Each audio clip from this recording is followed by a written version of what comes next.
أعوذ بالله السميع العليم من الشيطان الرجيم من همزه ونفخه ونفثه بسم الله الرحمن الرحيم هو الذي يريكم آياته وينزل لكم من السماء رزقا وما يتذكر إلا من ينيب فادعوا الله مخلصين له الدين ولو كره الكافرون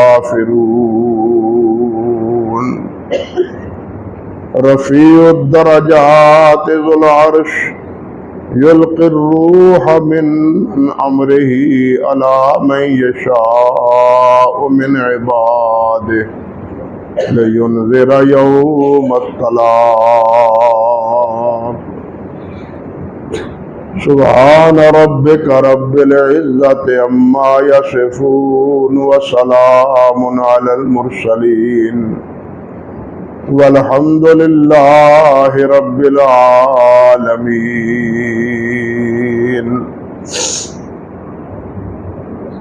محترم معزز سامعین کرام، عزت مآب میری بہنوں اور بیٹیوں،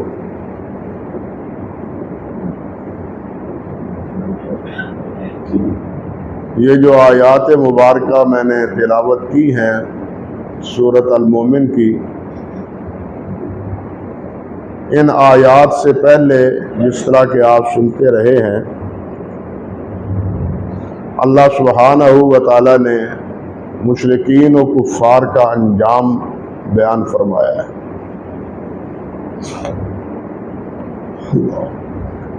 وہ جہنم میں رہیں گے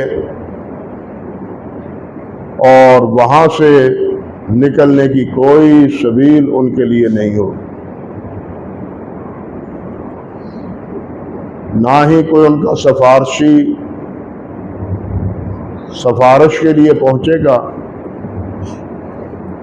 نہ وہ جہنم سے نکل سکے گا۔ اس کے بعد یہ جو آیات ہیں، ان میں اللہ سبحانہ و تعالی نے اپنی قدرت کاملہ کا اشارہ فرمایا ہے، اور قدرت کاملہ کا اشارہ کرتے ہوئے کہ جو اتنی قدرتوں کا مالک ہے، عبادت کے وہی لائق ہے، بندگی کے وہی لائق ہے، اسی کی طرف رجوع کرنا چاہیے اور اسی کو ہی پکارنا چاہیے۔ اللہ سبحانہ و تعالیٰ فرماتے ہیں ذالکم بأنہ هو الذی یریکم آیاتہ، وہ ہے جو اپنی آیات تمہیں دکھاتا ہے۔ آیت کہتے ہیں اس علامت کو، اس نشانی کو جسے دیکھ کے انسان منزل مراد پا سکے۔ کسی جگہ جانا ہو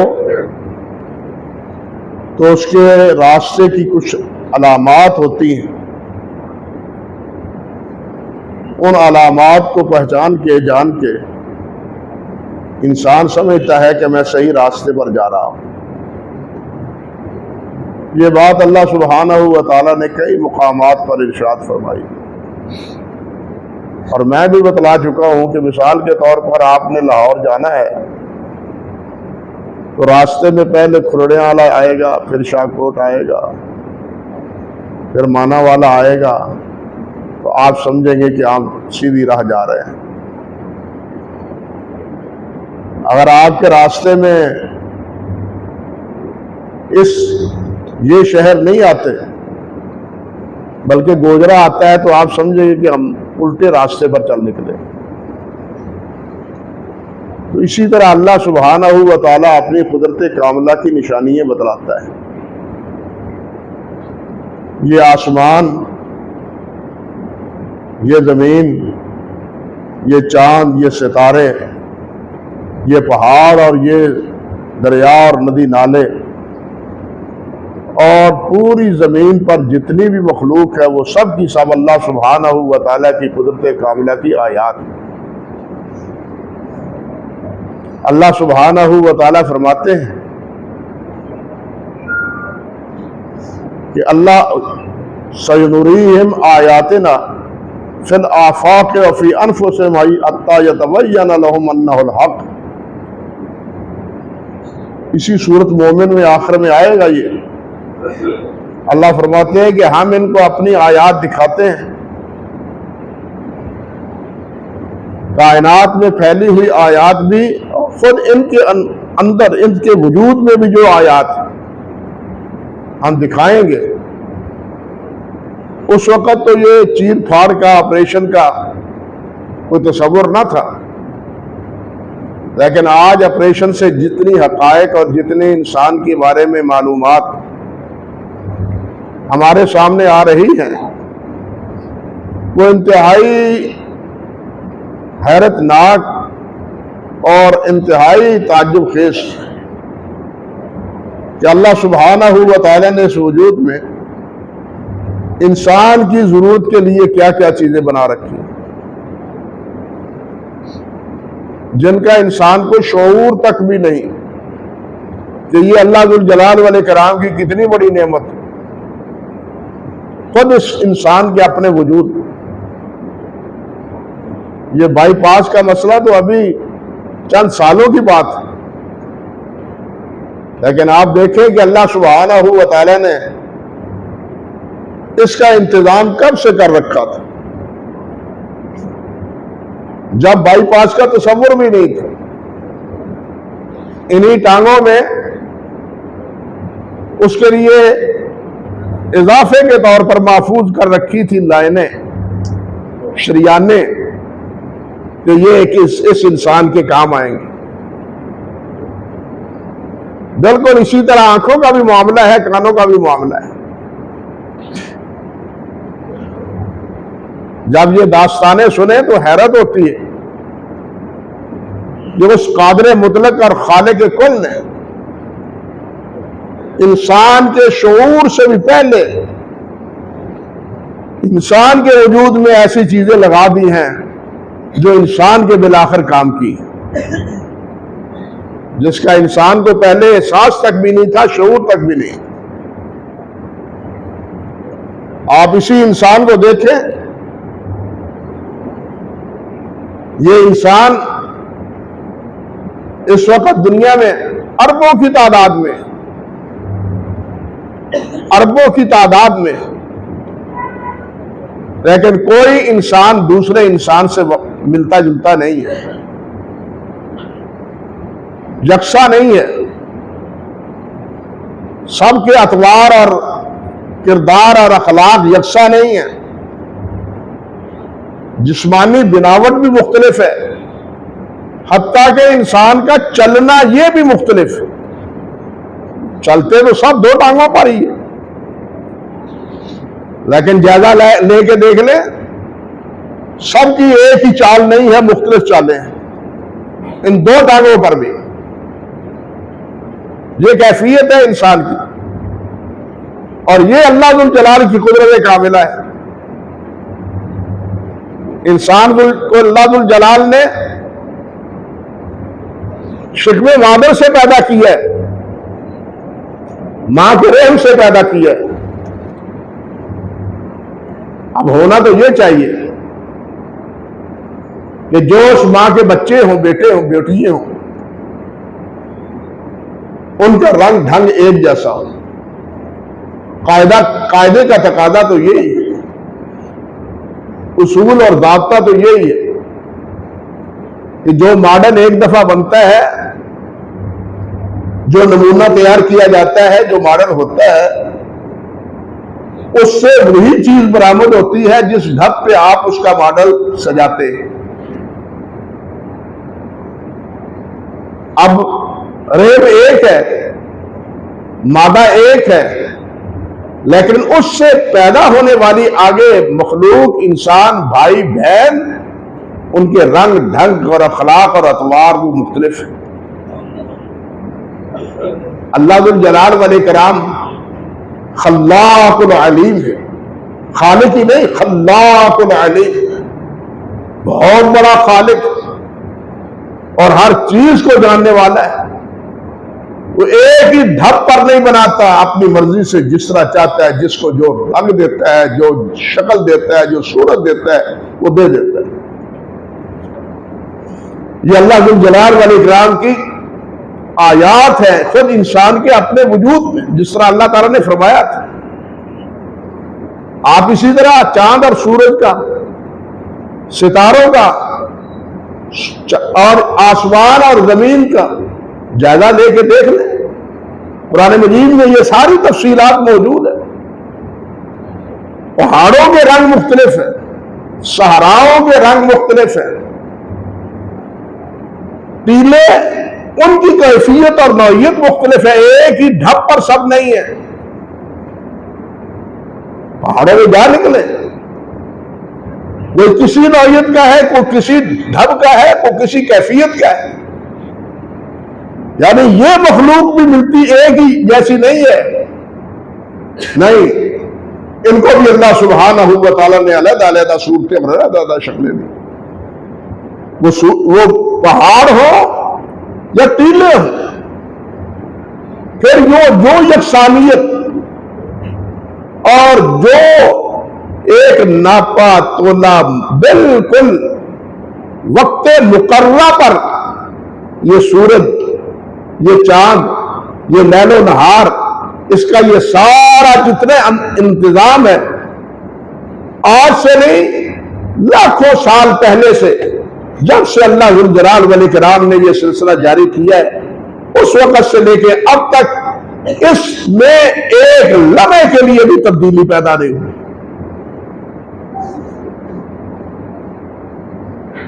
سورج جب طلوع ہوتا ہے، جہاں سے طلوع ہوتا ہے ہمیشہ وہاں سے ہی طلوع ہوتا ہے، جہاں غروب ہوتا ہے ہمیشہ وہاں سے ہی غروب ہوتا ہے۔ یہ سلیقہ اور یہ ترتیب دینے والا کون ہے بھائی؟ ایک نقطہ ہے، ایک نقطہ، قلم کے ذریعے آپ ایک نقطہ ڈالتے، ایک نقطہ بھی کسی کے نقطہ ڈالنے کے بغیر وجود میں نہیں آتا۔ کوئی چیز کسی بنانے والے کے بغیر کوئی چیز وجود میں نہیں آتی، وہ ادنا سے ادنا چیز ہو یا بڑی سے بڑی چیز ہو۔ اگر انسان نے کبھی سوچا کہ اتنا بڑا آسمان اور اتنی بڑی زمین، کیا یہ خود بخود کسی دھماکے کا نتیجہ ہے یا خود بخود اپنے وجود میں آ گئی ہے؟ اس میں جو ترتیب ہے وہ بھی خود بخود ترتیب پا گئی ہے۔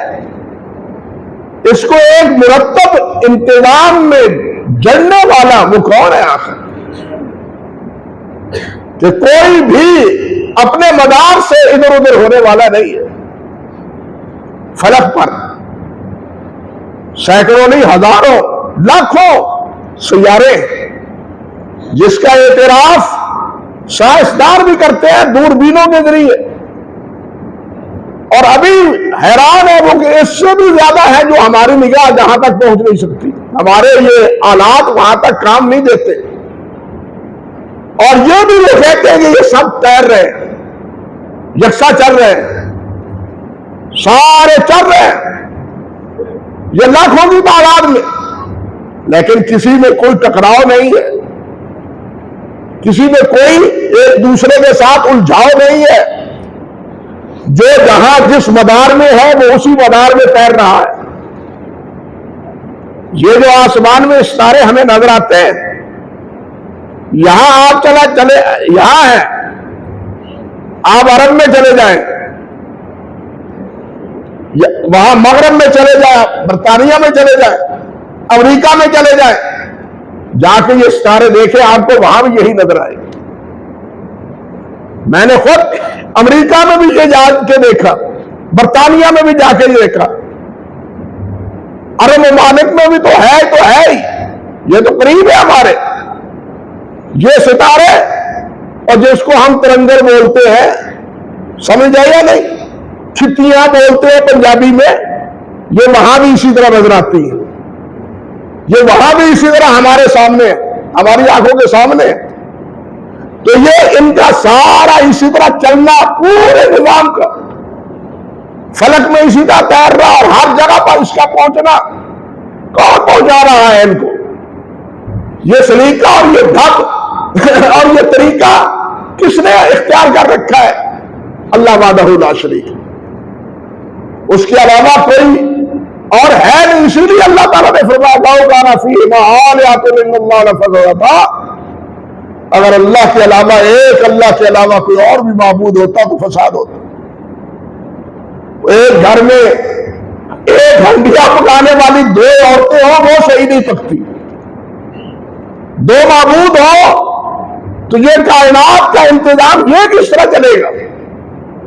اللہ ذو الجلال نے فرمایا دو اگر ہو، کوئی کہے گا میرے ہم نوا ادھر آئے، دوسرے کہے گا میرے ہم نوا ادھر آئے، جس طرح آج کل تقسیم ہے بزرگوں کے ناطے، یہ فلاں دربار شریف، یہ فلاں درگاہ، یہ فلاں حضرت کے مرید ہے، اور ہر ایک کے رنگ ڈھنگ اور لباس وضع قطع وہ مختلف پہچانے جاتے ہیں۔ اسی طرح اللہ سبحانہ و تعالیٰ نے فرمایا اگر دو ہوتے وہ کہتا ہے اس کو میں نے ایسا بنانا ہے، دوسرا کہتا ہے اس کو میں نے ایسا بنانا ہے، ایک کہتا ہے میں یہاں بارش برتانی ہے، دوسرا کہتا ہے میں نے نہیں برسنے دینی، یہ نظام چل ہی نہ سکتا، یہ ایک چلانے والا ہے جس کی وجہ سے یہ سارا نظام چل رہا ہے، یہ ایک آقا ہے، ایک خالق ہے، ایک مالک، جس کی وجہ سے یہ کلام سارا نظام چل رہا ہے۔ اللہ ذو الجلال والاکرام نے فرمایا ان فی خلق السماوات والارض واختلاف اللیل والنہار، یہ رات دن کا اختلاف اور یہ آسمان اور یہ زمین لآیات لأولی الالباب، یہ عقل والوں کے لیے، سوچنے والوں کے لیے، غور و فکر کرنے والوں کے لیے یہ نشانی ہے بہت بڑی۔ الذین یذکرون اللہ قیاما وقعودا وعلی جنوبہم ویتفکرون فی خلق السماوات والارض ربنا ما خلقت ھذا باطلا سبحانک فقنا عذاب النار۔ وہ یہ سارا نظام دیکھ کے پکار اٹھتا ہے، بول اٹھتا ہے ربنا ما خلقت ھذا باطلا، یا اللہ یہ آپ نے بیکار پیدا نہیں کیا۔ پھر جو بھی آدمی کام کرتا ہے وہ بے مقصد نہیں کرتا، جو بھی انسان کوئی کام شروع کرتا ہے، وہ تجارت کا ہو، کھیتی باڑی کا ہو، وہ تعلیم و تعلم کا ہو، یا کسی شعبے کے ساتھ متعلق ہو، وہ کسی مقصد کے لیے کرتا ہے۔ تو اللہ سبحانہ و تعالیٰ نے اتنا نظام بغیر مقصد کے بنا دیا، اس کا کوئی مقصد نہیں ہے، اس کا کوئی نتیجہ نہیں ہے، بس یہی کہ جناب 4 دن ہم آئیں گے، کھائے پیئیں گے، مر جائیں گے اور بس بات ختم۔ قطر ایسا نہیں۔ سبحانک فقنا عذاب النار ما خلقت ھذا باطلا، یا اللہ بیکار آپ نے اس کو پیدا نہیں کیا، اس کا نتیجہ نکلنے والا ہے، اس کا انجام نکلنے والا ہے، یا اللہ ہمارا انجام بخیر کرنا ہے۔ اللہ اکبر کبیرہ۔ ایک جگہ اللہ ذو الجلال فرماتے ہیں ان فی خلق السماوات والارض واختلاف اللیل والنہار، ان فی خلق السماوات والارض واختلاف اللیل والنہار والفلک التی تجری فی البحر بما ینفع الناس، یہ سمندروں میں کشتیاں، یہ جہاز، وما انزل اللہ من السماء من ماء، اور جو اللہ ذو الجلال آسمان سے پانی نازل فرماتے ہیں، فأحیا بہ الارض بعد موتها، اس پانی کے ذریعے یہ خشک زمین اور مرجھائے ہوئے درخت اور جڑی بوٹیاں یہ ساری کی ساری اثر دو زندہ ہو جاتی ہیں، لہلہا اٹھتی ہیں۔ جانور اس میں پیدا ہو جاتے ہیں. جو جانور خشک سالی کی وجہ سے نظر نہیں آتے وہ خشک سالی کے بعد بارش کے بعد وہ چیزیں پیدا ہوتی ہیں. آپ صحراؤں میں چلے جائیں, صحراؤں میں جائیں, یا شہروں میں تو کوئی چیز نظر نہیں آتی, صحراؤں میں جانے کے بعد پتہ چلتا ہے کہ بارش برسنے کے بعد کتنی جڑی بوٹیاں نکلتی ہیں, خضر و پودے کتنے نکلتے ہیں, کیڑے مکوڑے قسم قسم کے وہ کتنے آتے ہیں, قسم کے. اور یہ جس کو آپ کھمبی کہتے ہیں, یہ کب نکلتی ہے؟ بارش کی وجہ سے نکلتی ہے. کہاں نکلتی ہے؟ صحراؤں میں نکلتی ہے. بیج ہے کوئی نہیں, ہے تو زمین میں ملا ہوا, لیکن پانی برسایا اللہ ذوالجلال نے تو یہ بھی زمین سے نکل آئے. زمین سے وہ چھوٹے چھوٹے, معلوم نہیں آپ میں سے کسی نے دیکھے یا نہیں, سرخ بالکل لال سرخ چھوٹے چھوٹے جانور ریڑھنے والے, وہ صحرا میں ریت کے اوپر وہ چل رہے ہوتے ہیں. اللہ اکبر. یہ چھپکلیاں ہیں, چھپکلیوں کی طرح صحرا میں بارش برسنے کے بعد وہ ریگ ماہی جس کو کہتے ہیں جو طب میں بھی استعمال ہوتی ہے وہ صحراؤں میں نکل آتی ہے. ریگ ماہی, اس کو کہتے ہیں ریگ ماہی. یہ ریت کی مچھی ہے. یہ ساری چیزیں کون پیدا کرتا ہے؟ بارش برسانے کے بعد اس صحرا میں ریتوں میں فرمایا فاحیا بالارض بعد موتها وبث فيها من كل دابة, اور ہر قسم کے دابہ کو اللہ تعالیٰ نے زمین پہ چلایا ہے. چھوٹے سے چھوٹے جو خوردبین کے بغیر دیکھے بھی نہیں جاتے, چھوٹے سے چھوٹے کیڑے, اور ہاتھی جیسے, اور ہاتھی سے بھی بڑے ڈائناسور جیسے, جس کی تو اب نسل ہی اللہ نے ختم کر دی ہماری بہتری کے لیے, ہماری بہتری کے لیے. ڈائناسور کا ایک مجسمہ وہاں نیو یارک میں پڑا ہے, عجائب گھر میں, بہت بڑا.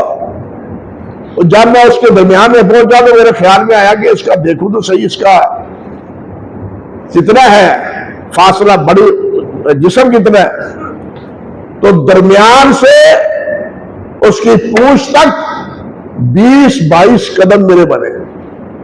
اب پورا جانور جب ہوگا تو کتنا ہوگا, ڈبل تو سمجھ لے.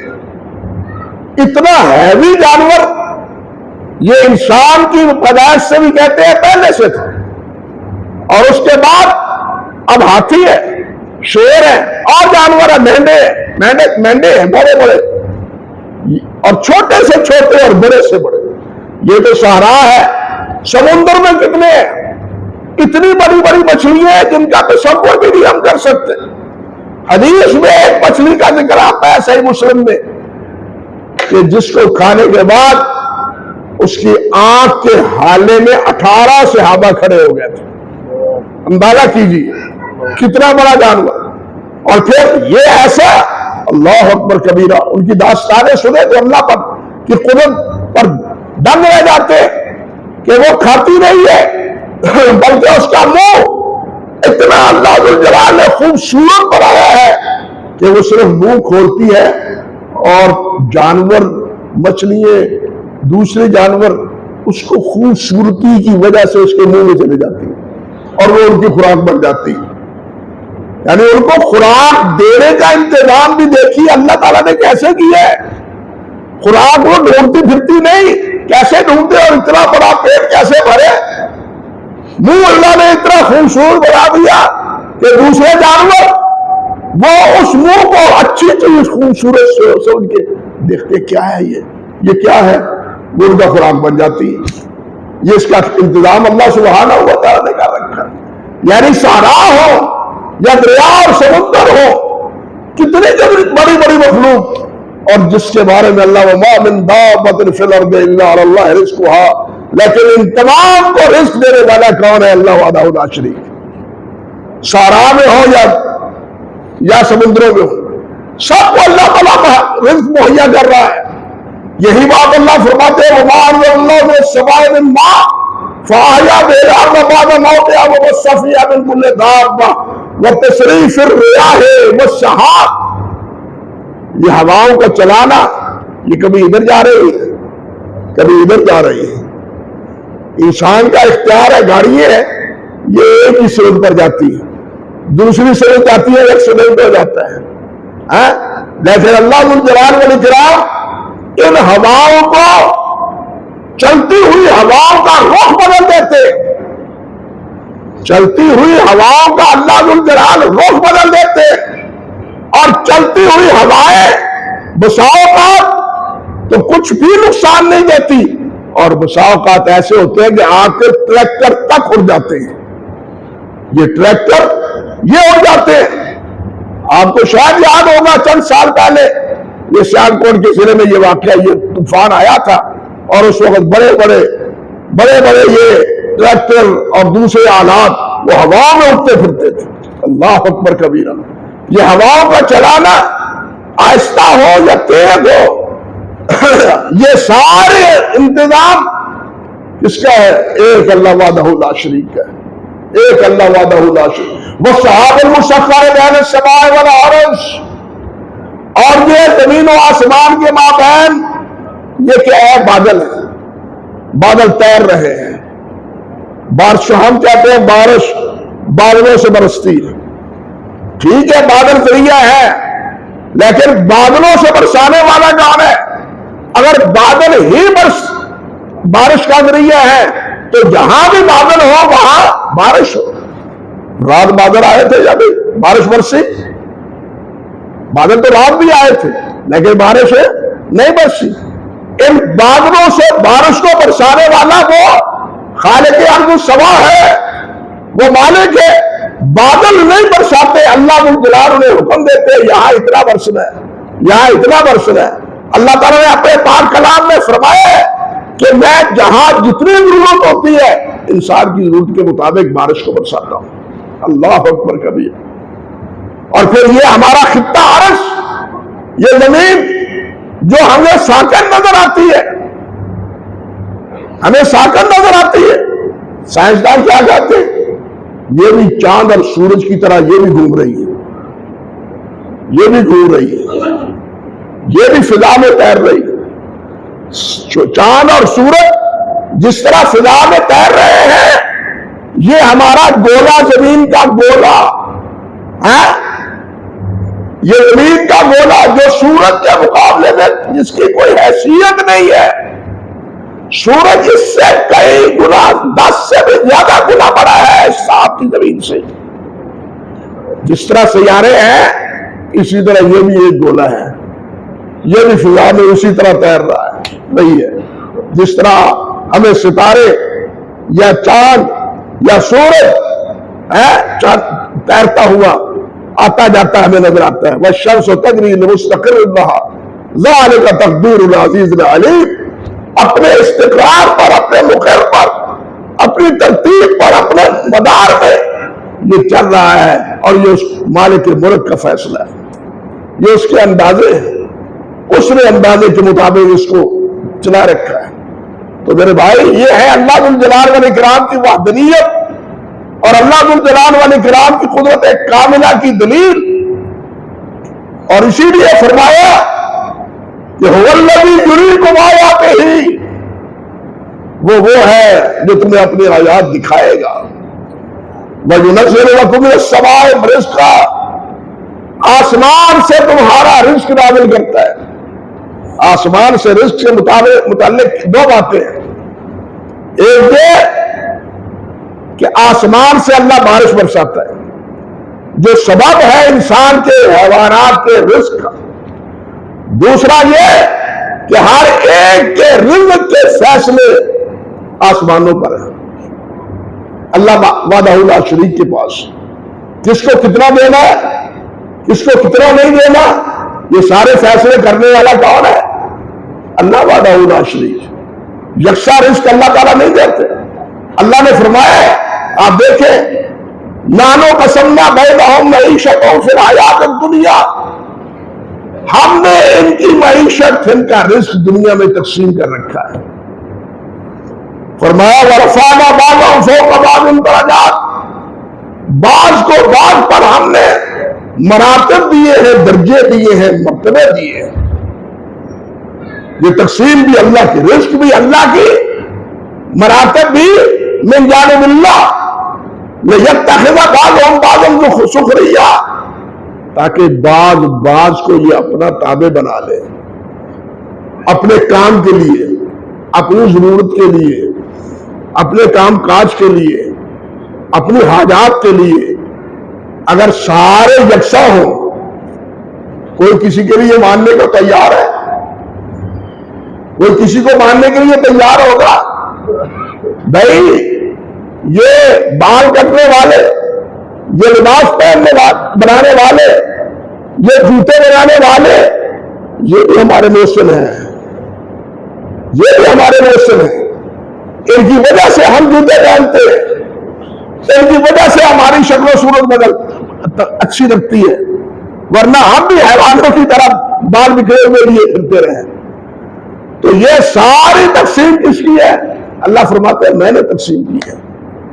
انسان کے درجات اور مراتب سب یکساں نہیں رکھے، بلکہ تقسیم کی ہے تاکہ تم ایک دوسرے کے کام آؤ. ایک دوسرے کے کام آ رہے ہیں یا نہیں؟ بھائی ایک فیکٹری میں، ایک مل میں مالک سے لے کے باہر گیٹ پر کھڑے ہوئے چپراسی اور اندر معمولی سے معمولی کام کرنے والا اور بڑے سے بڑا کام کرنے والا، وہ سب کے سب ایک دوسرے کے معاون و مددگار بنے ہوئے ہیں، تب کپڑا بن کے باہر آتا ہے. اگر معاون و مددگار نہ ہو تو کپڑا بننا بند ہو جائے. کون جائے جناب؟ ہم نہیں جاتے تمہارے پاس، اسی درنا ڈاکٹا ساڑھے کو کاری کمی ہے، پھر یہی سننے میں آئے گا نا. تو یہ کیوں ہے؟ بظاہر ہم سمجھتے ہیں کہ اس کو دیا اللہ نے، ہمیں کیوں نہیں دیا؟ لیکن یہ سمجھے کہ یہ اللہ تعالیٰ کی تقسیم ہے، اور اللہ کی تقسیم حکمت سے خالی نہیں ہے. اللہ کی کوئی تقسیم حکمت سے خالی نہیں ہے.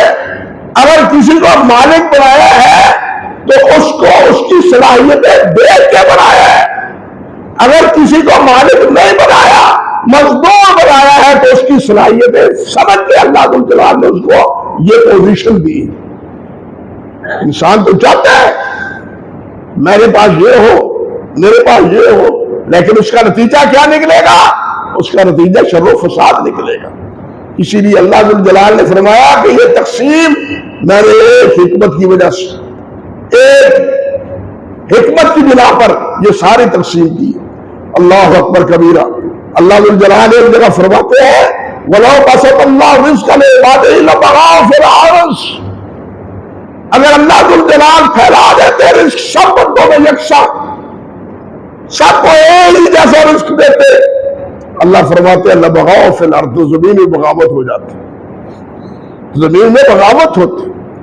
کوئی کسی کی بات مانتا ہی نہ، کوئی کسی کے کہنے میں آتا ہی نہ، بغاوت ہو جاتی. وَلَٰكِن يُنَزِّلُ بِقَدْرٍ مَا يَشَاءُ إِنَّهُ بِعِبَادِهِ خَبِيرٌ بَصِيرٌ. اللہ ذوالجلال اپنے بندوں کے بارے میں حقیقت کو جانتا ہے اور علیم خبیر ہے. اس لیے جو جہاں کھڑا ہے، جس کو جو ڈیوٹی سپرد ہوئی ہے، اس پر اسے اللہ کا شکر ادا کرنا چاہیے اور اللہ کی اطاعت گزاری اور اللہ کی فرمانبرداری میں رہنا چاہیے. لیکن ہمارا مزاج اس کے برعکس. ہمیں نبی علیہ السلام نے سمجھائی ہے یہ بات. آپ نے ارشاد فرمایا لا تنظروا الی من فوقکم ولکن انظروا الی من اسفل منکم. اپنے سے اوپر کی طرف نہ دیکھو، اپنے سے نیچے کی طرف دیکھو. اگر میں غریب ہوں تو مجھ سے زیادہ غریب بھی ہیں، اگر میں بیمار ہوں تو مجھ سے زیادہ بیمار بھی ہیں، اگر میں مالدار ہوں تو مجھ سے زیادہ مالدار بھی ہیں. یعنی یہ دیکھو گے حسد نہیں پیدا ہوگا، رش پیدا نہیں ہوگا، حسد نہیں ہوگا، بغض نہیں ہوگا، بلکہ اللہ کا شکر ادا کرو گے کہ جو دیا ہے اللہ تیرا شکر ہے. اگر اللہ چاہتا تو جو بیماری مجھے ہے اس سے زیادہ بیماری میں مبتلا کر دیتا. جو عوارض مجھے ہے اس سے زیادہ عوارض میں اللہ تعالیٰ مبتلا کر دیتا، لیکن اللہ تعالیٰ شکر ہے، الحمدللہ علی کل حال ما کان، جو بھی حالت ہے اس پر اللہ کا شکر ادا کرنا چاہیے۔ اللہ کا شکوہ، اللہ کی شکایت وہی کرتے ہیں جو اللہ ذو الجلال کو خبیر اور اللہ ذو الجلال کو حکیم نہیں مانتا۔ بات سمجھ لیں، جو اللہ کو خبیر اور اللہ کو حکیم نہیں مانتا وہی اللہ کا شکوہ کرتا ہے، جو اللہ کو خبیر مانتا ہے اور حکیم مانتا ہے وہ اللہ کا شکر گزار بنتا ہے۔ اللہ ذو الجلال ہمیں شکر گزار بنائے، اطاعت گزار اور فرما بردار بنائے۔ آگے اللہ نے فرمایا ہے وَمَا يَذَّكَّرُ إِلَّا مَن يُنِيبُ، سمجھتا وہ ہے، نشانیاں تو میں نے سب دے دی ہیں لوگوں کے سامنے، لیکن ان نشانیوں سے سبق وہی حاصل کرتا ہے جو اللہ کی طرف رجوع کرتا ہے، جو اللہ کی طرف لوٹتا ہے۔ منیب کے کیا معنی ہے اور اس آیت کا تقاضا کیا ہے اس جملے کا، یہ اللہ سبحانہ و تعالیٰ نے چاہا تو آئندہ خطبے میں عرض کرنے کی کوشش کروں گا۔ اقول قولی ھذا استغفر اللہ لی ولکم ولسائر المسلمین۔